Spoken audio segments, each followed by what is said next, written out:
welcome back. First, I'd like to thank you for your support with the first video. You know, I just started this channel, so being a newbie, I really appreciate your feedback. So thank you for subscribing, for your comments, your questions, your advice. And if it is your first time with us, please do subscribe, comment, like, share, questions. And if there's anything that you would like me to discuss in the future, please let me know and we'll see how we can fit it in. Today's episode is about private banking. So it is, what is private banking and what does that black card mean, right? So the reason I find it important for me to explain what private banking is that generally, you know, when someone says they're a doctor or an engineer or a lawyer, you know exactly what they do. But I found that even my clients, when I was a private banker, didn't quite understand what private banking is supposed to do for them. So today I just want to take you through the conversations that you should be having with your private banker, and then I'll also give you a little bit of how I used to work so that you can understand the private banking model. So I've only worked for 2 private banks. The models are generally the same, but each bank has its own way of doing business. I mean, they are in competition, so everybody's always trying to get a competitive edge over the next person. Again, it's very important for me to give you this information because I really want you to have two-way conversations with your bank and with financial institutions. So I'm really just empowering you with knowledge so that you don't feel cheated when you are in conversation with financial institutions or anyone for that matter who wants your money. Firstly, I would like to start with the way in which I would like you to think about money, right? Before we even get into private banking.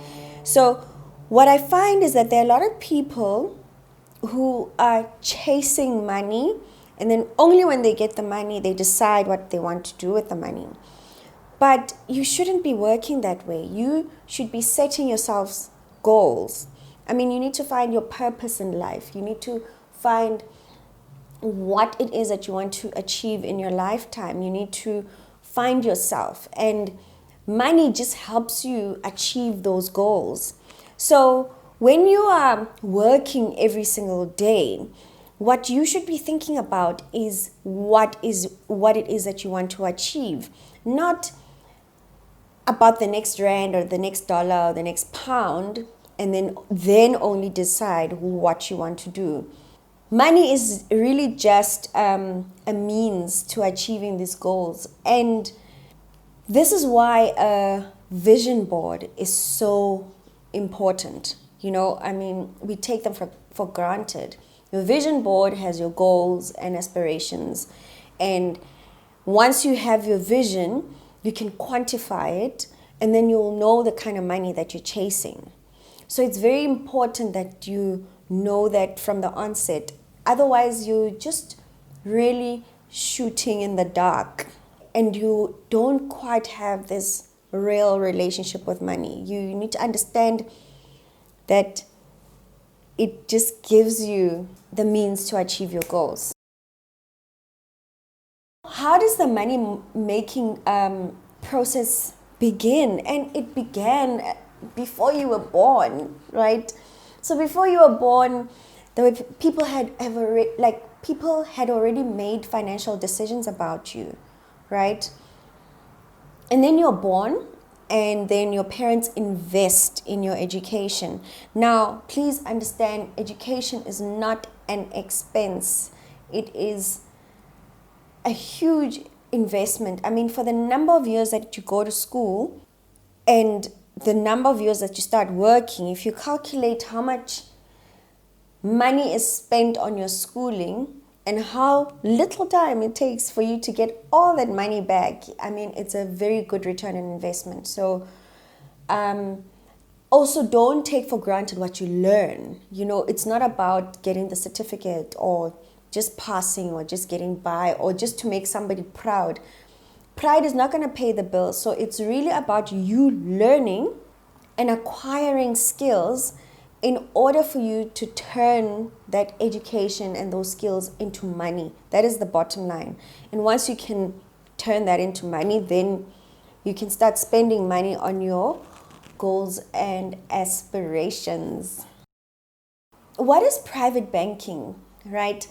So private banking promises to create, maintain, and protect or preserve your wealth, right?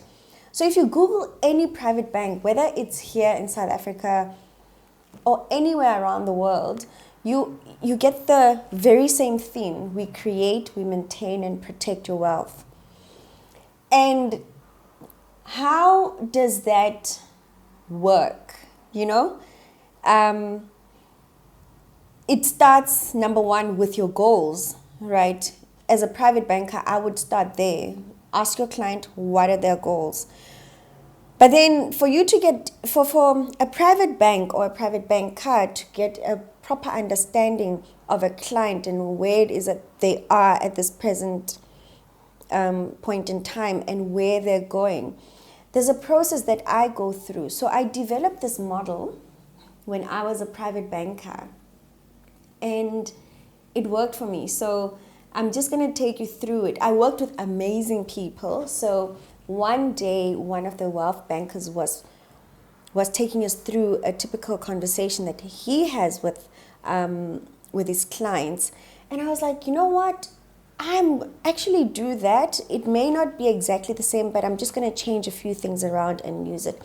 And I still have my notebook from when I was a private banker, and it has these crosses, and I typically would go through the same conversation with each and every single client of mine that I meet in person. So I didn't have the opportunity to meet all of them, but some of them would attest to what I'm saying today. So number one, we start with your income, right? So there's 7 income streams. So that is your salaries, your bonus, your profit from owning a business, capital gains from your assets, dividends also from business, rent income, royalty income, and interest income from all your investments. So once you have an understanding of how your client makes their money and also how they spend their money, then you're able to give them advice about how they can achieve their goals, right? So on my second quadrant, you'll see this is now where you get to see where or how your client spends their money. So it's either they're going to spend it, or they're going to save it, or they're going to invest it. So let me just make a difference between savings and investments, right? Okay, so this is where we end part 1 on how to generate income. Tune in next week to find out more about how your spending decisions shape your life. Please subscribe to my channel. Please like, share, comment, and ask questions. I'm ready for you. And please don't forget, the power's in your pocket.